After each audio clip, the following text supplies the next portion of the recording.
Pero hindi ko alam, be, kung nasa na headset. Tanong mo sa mama. Basta sure ako may nagwawala ngayon sa Mandaluyong. Bakit? Trinato na naman? Hindi, yung jowa niya. Bakit? Nadala ko yung charger. Pag nanakaw ka talaga. Kasi kamukha nung charger ng iPhone. Yung pala, nailagay ko na sa bag. Bakit Ayun. kasi? Wow! Sa pagmamadali ko nga, be. Ba't ka kasi nagmamadali lagi? Alam mo kasi na ikaw, para sa isang taong wala namang masyadong responsibility. Oo. Hindi ka naman required Kaya gumawa. magmadali. Hindi kasi yung kapatid ko pa, ang usapan namin, alas 10 kami magkikita sa Mega Mall. Kasi sinundo ako, ma'am, napasandal yung likod ko. Ayun, alas 2 ako nakarating ng Mega. Sus ko, kamusta naman kapatid mo? Ayun, sabi niya, grabe ka, nakarami ako sa Din Tai Fung. Ending, wala na akong pera, ako pinagbayad. So good for you. This is a Cup of Coffee podcast. Anyway, so Dami din- welcome back to the podcast, to a Cup of Coffee podcast. Segue kung It is such a, it's been a very busy week. However, we're back and so we're continuing our journey towards towards our personal sexuality and all that. And in today's episode, we want to talk about, or at least the three of us would want to talk about our sexual awakening, or kailan nagsimulang magparamdam si Liborda. Ay! Oo. Kailan siya nagsimula? How did it start? And what transpired towards it? Now, a lot of well, I don't know, but in history ng mga LGBTQ, a lot of the gay people sexual awakening started from within the house, if that makes sense. So this is just a disclaimer here. We are going to be talking about something a little dark, a little off-brand, kumbaga, kasi alam naman tayo medyo in a certain level, as much as possible, ayaw nating nadidemonetize. pero alam mo yun, it is the natural state. Ganun talaga, meron talagang, or marami, or a bigger percentage of the gay community kind of starts from that incestuous experience, if that makes sense. So let's start off the conversation. Jazz, when did the sexual thingamajigger started? Anong masakit? Kipay? Charot. Oo, charot. Of course. Hindi naman siya incest yung sa akin. Kasi syempre, yung family business is sa bakery. Panadero? Yes. Yeah. Okay. So, I think first grade, yun, nung nag-start. Okay. Na yayakapin niya ako, tapos ikikis-kis niya yung notches niya sa notches gas. Ganun. So ako, dead malakas, siguro ako kaalawa lang. Tapos bigla na siyang okay na. Tapos bibitawan niya ako, bibigyan niya ako ng kung anong mga goodies. That's how it started. Pero yung pinaka talaga na may actual kissing, ganun, yun, cousin talaga. Yun. Ano naman yun? High school. High school. Second year high school. Cousin ko, ganun. Kasi... Nilalamon ka ba ng gano'n, ng mikropono na naman? Bigla ka nawawala. Ayan. Okay, good. Ayun. High school naman, cousin ko, nakisleepover. Pero mas bata to sa akin eh. Ewan ko bakit mas active siya. Ganun. Siyempre, malay ko bang may bisita, ganun. Di share ng bed, share ng unan, ganun. Tapos, bigla na lang ako hinahalik-halik at tapos ginagrab na yung notches ng water. Tapos nagulat ako, ginubo. No. So, hard talaga. Okay, continue. As in ginubo kasi parang I started jacking off talaga mga high school pa. High school na. May tricycle na naman. Oo, hello Lipa, meron ka din pala. Charot. Ano, yung, kaya parang gulat ako, ano ba itong mga nangyayari ito, gano'n. Sobrang talaga, kahit nung bata pa ako, nga na talaga yung utak ko, ang tagal makagets ng mga nangyayari. Hindi siya agad nagsisink in. Hindi, nag-sink in lang siya, mother, no? Last ko na palaro. Kasi syempre, at least, gano'n, sabay-sabay liligo sa school, ng gano'n. Pero, Kaya, ilang taon ka na noon? Palaro pa bansa? High school? Oo, 4th year, my last. Wow, okay. Kasi nakaisa lang naman ako eh. Dalawang karaa, isang palaro. Ganun. Pero doon talaga sa palaro, kasi ang roster talaga mostly are from Boys High. Ano? Ha? Ano daw? Di ba sa Baguio may High? Saint okay. Louis All Boys School. So karamihan ng roster na kapasok are from Boys High. Okay. Akala ko naman akala ko nasa sa city ka at literal ka naghahay sa mga boys ngayon. Hindi. Yung St. Louis Boys High, all boys school. Very known naman sila ever since. Sa Baguio na may mga ganun-ganun na nangyayari sa kanila. Sa loob ng from within. Okay. So yun, yung pinaka first sexual encounter talagang nakatapos ang mama. Charot. What the fuck? Tapos yun. Congratulations. Tapos after 2 days, hello ACL. Ayan. Yun na yung tuhod ko. Ganon. Ay, Napunit literal. Napunit literal, ligament nga lang. Pero hindi yung ayun lang. Wala pang entry. My first is sa first jowa ko talaga. Doon ko lang na college na ako. Ay, masarap pa yung bata. Charot. Ay, Lord. saya. Pero ito I wanna find out. Ikaw Tenshi, because you're coming from a different standpoint, literally. So how did that start for you? Reading material. Kasi yung bilang mahilig ako magbasa ever since childhood. Ano nga ba yung there's like novels na Sidney Sheldon, yun. Okay. Medyo may parts doon na medyo sexual. Although it's not really graphic, I was like, what does that mean? Napapaisip ako. That was like around, I'm a late bloomer, sorry.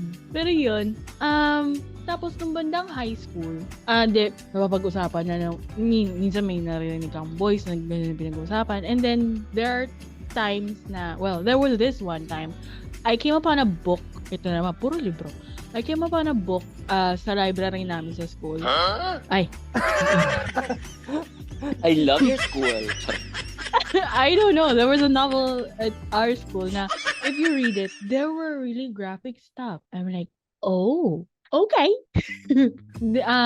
And then, so, nung time na yun, parang there was arousal. So I'm like, I was like, ano ba yun? Ano bang year yun? First year, second year? I think that was around that time that I started touching myself. Oh my God. No, just kidding. Yeah. Pero yung as far as sex, as in penetration and all that, 21. Oh, di ba? Ay, shit. I'm not cheating him. Yung pahuli na na jowa. Mga second to the last, ganon. Oo, si Joseph. What? Kung nasa ka, mahayop ka, bahala ka sa buhay. Tumigil. Name drop, be. Ay, wala ka pa kailan. Ayun. Kasi ganun eh. Kasi like a lot of, I remembered kasi before, and I'm not yet starting with mine, but I remember before in one of the strip malls dito sa Batangas, there was this girl and she was really young. She was like second year high school, third year high school. Second year high school if I'm not mistaken. And sorry. She's giving free blowjobs. Is this bitch for real right now? Yeah. On the CR ng strip mall. And she's known for it. And after like a couple of years, nakilala ko siya personally. And she was really like, she said she doesn't like to get penetrated there, but she's okay elsewhere. Oh. Does that make sense? Yes. So parang, sabi ko bakit? Sabi ko like, I don't know, I just don't like it there. Tapos, that's where, I think what happened to her was that when kasi nawala siya bigla eh. Tapos like, if ang mga chismis is na gano'n, na rehab because of what she's been doing. Right. And she's now a nurse. Oh, that's a complete Congrats.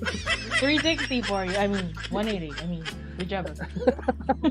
She's now a nurse. I'm like, huh?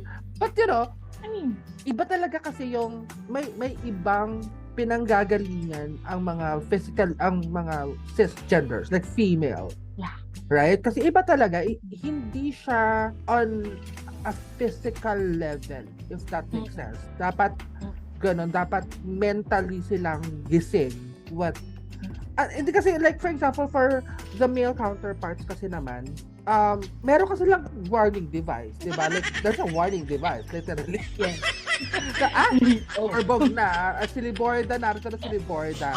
Pero di ba, unlike the female, there's not much. There are, you know, detectable devices. Pero as much as, you know, unlike the male counter, the male body, may physical reaction talagang if your jeans and pants really are not, you know, for Are too tight right now? Yeah. It will show, diba? Kasi ako, I started really young. Oh. And the reason behind it is because well, I was taken advantage by my neighbor, and then after that, I just know that I like it. I hated the person. Don't get me wrong, I hated the person, but I know that I liked it. So from the get-go, hindi ko siya na-connecta sa romance and love and emotional feelings. Wala, kumbaga, from the get-go, hindi ko siya na-connecta doon because I know I hated this person, but I like what he is doing.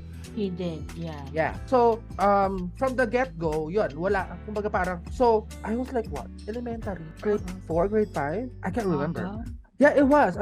And then, afterward, nagsalitan. Syempre, how do I put it?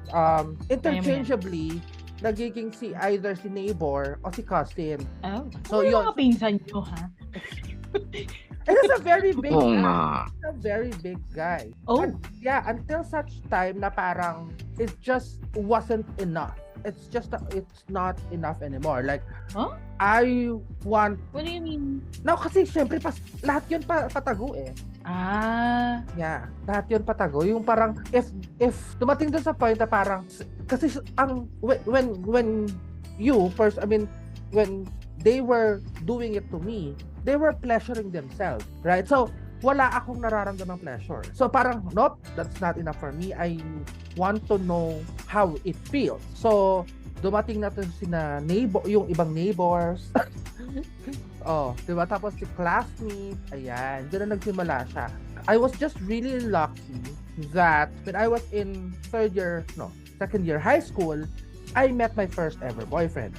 Na parang he guided me through how it should be done. But, you know, he as well protected because kasi I was like a really girly girl.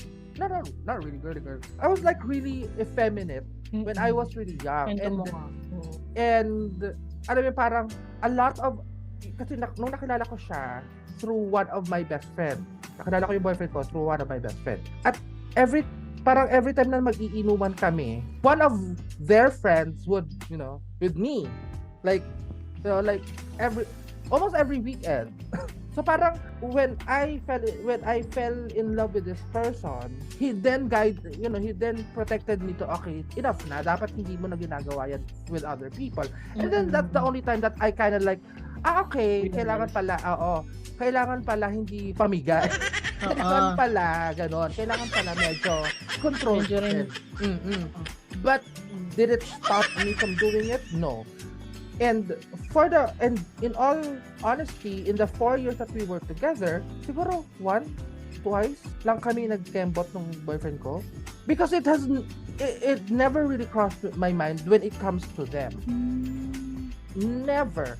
Like, there is not even a single... Iba talaga kasi yung ano. Oo, talagang na-identify ko siya na ay hindi siya for that kind of relationship. I would have Oh. other sexual relationships. I would have that. Oo. Oo. But if it's an emotional relationship, I just don't connect it with it. So pag halimbawa, Oo. meron ako naging partner na nag-start kami with sexual relationship, I already tell them na I will never fall in love with you because this already happened and I don't connect sex with my heart. It's just two different It's just- organs, di ba? Okay. True. Pero nung first time mo, Jazz, with one of your partners, was it how did it go? Like, okay, ito planado ba? Ito as of Tuesday may actual penetration na gano'n? Actually, Hindi. there was a lot of preparation. Ay, may Oh, schedule. be. It took, hindi ko ma-compute talaga kung ano. Kasi parang, we didn't know kung sino muna magiging top, sino magiging bottom. Oo. Okay. So Bakit? yun, So akala nila top ka? Ganun ba? ganon. Ay! Kalikutan muna kami kung sino mas Mas Kung, okay. kung sino magi-give in na, sige, ako ang, gano'n. Basta ang tagal nun, grabe. Bago nga, Oh? before it actually went in talaga, mga days. Ganun ba. Paanong day? Ano inunti-unti? Kasi- Noon? Unti-unti, kasi the first time, hindi ko naman alam na you have to let go of all your muscle control. Oo. So talaga nagre-retract siya, gano'n. So pag pinipilit, sobrang sakit. So the other way around, gano'n, try natin, baka ikaw, gano'n. Kailangan chill ka lang. Chill lang pala yan. May Oo, mga research kailangan pa chill yung, ka. may mga research pang involved doon. Kasi nga si Koya matalino. Ako, go lang kung anong research mo, go lang. Ending, we both tried it. Oo. Pero ikaw ang nag-succeed. Ikaw nag-succeed. Ako ang mas, parang nag-succeed, pero ako yung nag-enjoy. Ah. Oo, as in, So, for sure na Ano? top siya, ganun. oo, hands-free siya nagda-drive. Ganun, talagang. Aray! Tinatamaan, nag-orgasm ako. Ay, charot. Wait lang. Oh God! Biglang nagtuthrowback yung the feeling. Hindi na pwede, may asawa na siya. So, Bakit? think anything. I mean, Kasi, naku, sana hindi sila makinig dito. Ah. Every time I go back to Baguio, parang yung family nila nagpapanik. Kasi Ano, they know what happened between us kasi. Tapos yung girl hindi alam. Ay. oh, So whenever Panic. kasi pag umuwi ako ng Baguio, Asra, hindi ikaw doon talaga, ikaw talaga hindi yung umuwi. kaya sa pamilya. Oo, hindi Ako, jumujuwi. So, Hindi so the type of relationship they have, there's no... Kasi bakit matatakot yung tao sa paligid kung ano naman yung relasyon ng dalawa? Ano to? Nakakaloka. kasi nga, Hindi ka they're dinig. Pangako sa let's part na yun. say, their last name is very famous sa sa Highlands. Ganon. Scottish ba sila? Yeah. So, Well, they're technically related to BB, so ano daw? related sila kay BB Gandang Hari. Oh. So, pamilya sila. No. Hindi na nga sinabi. Ay, ayoko Basta, Ano ba? Para may booking ako kumakalog, no? oo. Kasi yung family nila parang tinago. Parang, ano ba to? Paano ba to?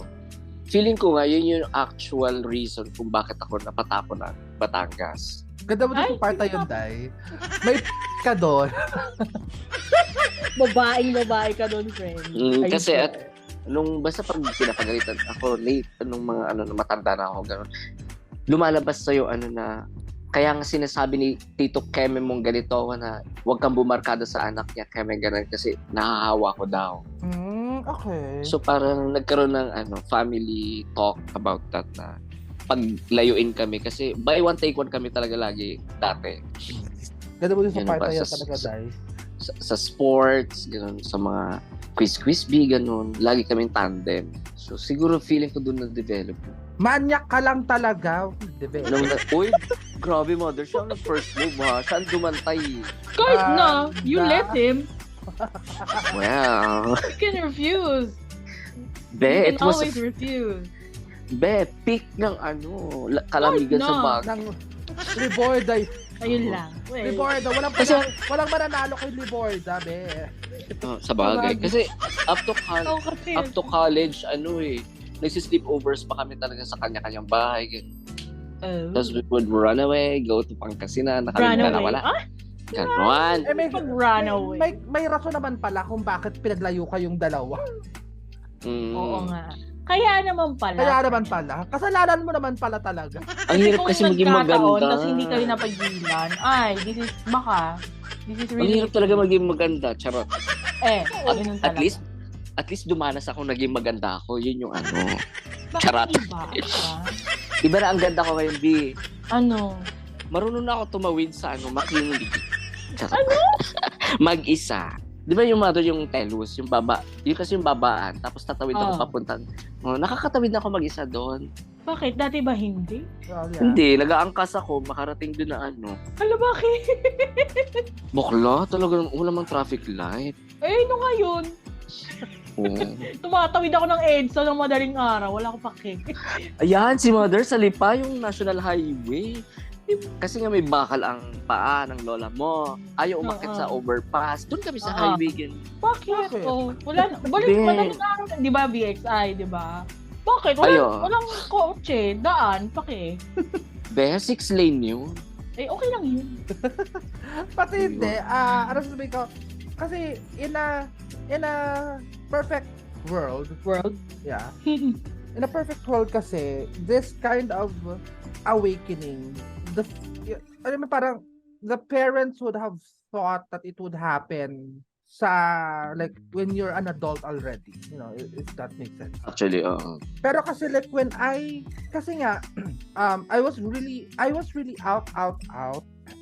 Elementary pa lang ako. So parang it's not a surprise to them that there would be, this kind of activities. However, parang my dad was like, as long as you're safe and as long as you're in control of what's really happening, then alam mo yun, I guess isa pa din yun sa influences ko on why I don't know, on why I was very liberated when it comes to it.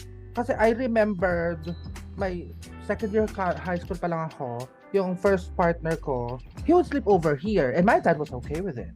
Kasi ang ganun, parang, kasi nga dahil I was really like a girly girl, kumbaga, parang ganun. So parang, he had another son. Ganun. Ay! Oo, he had another son. Kasi, hindi niya ako mapakinabangan.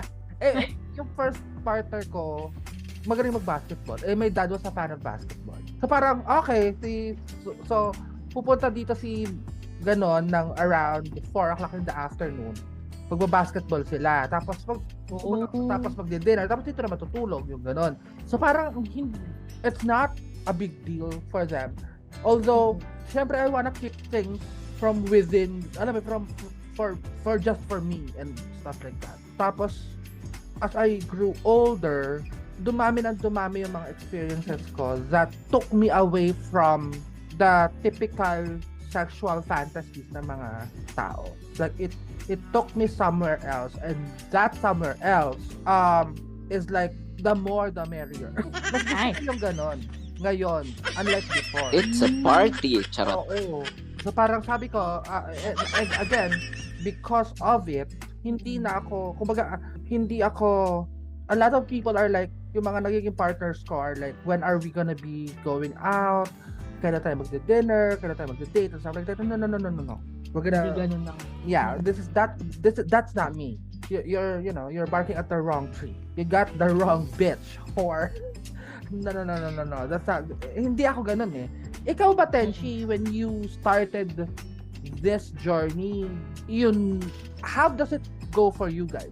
What do you mean? How does it go? Like, the girls. How does it, like, paano nagsastart? Talaga ganun ba kayo? Yung courting muna and stuff like that? Or have you had any, like, a one-night stand kind of thing? Depende. Kasi there are girls who are pampa. I'm sorry. Yeah. Yung pero yung parang pinapatagalan muna, pasuyo muna, which I understand because they wanna be sure. Ako kasi usually, pag trip ko yung guy, hawakan ko na yung kamay niya. Ako na yung mag-move. Kung hindi ako, or siya yung mauna, tapos eventually, magiging kami na. It just happened. Parang gano'n. Wala yung, can we go out? Wala. I just let it happen. As far as, one night stands, yes. Meron naman, mga dati kong office mate. Hindi nyo kilala, pero yon. Akala. Mga before cycle pa. Let me think. I can't remember. Pero nasa Makati pa ako. Ala. Ayo, before Saitel. So, Before yeah. Saitel. Oo.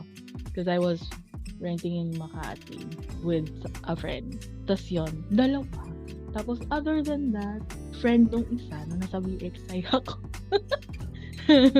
ano yun? Nag-birthday nung friend ko, I helped her kasi nagtagay-tagay kami. So, helped her prepare and all that. Yung friend niya, everybody was asleep. He was into me and was like, I went to the CR. Sinundan ako. Doon kami nag-chirba. Okay. But then we stopped kasi mahuhuli kami. So, a few years later, Hindi ka binalikan niya ako. Okay. Binalikan niya ako, tapos we did it dun sa apartment sa Makati. So, that was that. After that, nothing anymore. Hindi ako ano ba yun? You were saying, sorry. You didn't arrive. Here's the thing. I have never orgasmed till now. Ay, teka lang, andito yung... Why? I don't know. Baka walang stamina oo. sina kuya. Ganun. Hindi, clitoral, oo. Pero vaginal, I don't think, it's nothing. Wait lang, may dumating na, delivery. Okay. Para she's stuck, wait. Mabigan ko. At least something came. Charot. Yeah. Finally, something came. Puta ka. Pero pala mother, yung kasi most kasi of your relationships are with straight. Dumating ba sa point na like after they're like siguro they got married tapos parang there's a conversation na question kanya why it didn't work out for both of you or bakit hindi na lang Okay. ninyo pareho pinanindigan yung No, not at all. I've always, I guess because yun nga, hindi separated. Hindi ako kasi ma-emotional na tao when it comes to relationship. Like I've never been. So I've always set expiration date on my relationship, and it is what it is. So pag halimbawa nakikita ko na parang nothing's happening or we're not going anywhere, so might as well. Pero I am glad that yung mga relationships ko, regardless of what had happened, are still solid until now. Kumbaga parang naghiwalay man kami, wala naman kaming bad blood sa isa't isa. So, there are things that I am, I'm very thankful for. However, like, again, wala akong connection sa emotionally to anyone at all. Diba? So I don't know. I don't know if that answers your question or not, but that's how I've always felt. Parang years ago, yung last conversation namin with that guy, kasi nagkita pa kami after his marriage. Parang ang question niya sa akin is why didn't we fight for it? Okay. Parang hanggang ngayon na oo nga, bakit nga hindi? Hindi ko rin maalala yung bakit. Ganun talaga merong I'd rather, alam mo parang My God. I'd Pati rather Ayun, nawawala. He Hindi pa rin came. dumadaan. Hindi pa rin. Sorry. okay. Yun, Alaligaw. I'd rather cut it while it's working rather than dumating kayo doon sa point that you're starting to hate each other, because that's gonna be harder. So parang I would rather have like, okay, if it's still working and we already have this idea of, you know what, baka maghiwalay naman din tayo, might as well. Kasi mas madali ka makaka-recover from that thing, because there's no hate in your heart when you're breaking up. Rather than pag nagkahulihan pa kayo, tulad nung isa nahuli ko, tapos nakipagpatintero dito sa bahay kasi gusto mo kapagbalikan. Oo. Kalam sa ikaw ang nag-cheat tapos hindi ako maghahabol sa'yo, Iho. Nagpahabol ako hanggang lipa. Yes, Queen! Nagtago ako talaga. Ay. Don't forget to follow us at Spotify and Apple Podcast. And please be sure to rate us so we can continue to grow. A Cup of Coffee Podcast is available in Instagram at acupofcoffee_ph and on TikTok at acupofcoffee_Sam. A Cup of Coffee Podcast is created by Mama Sam Media.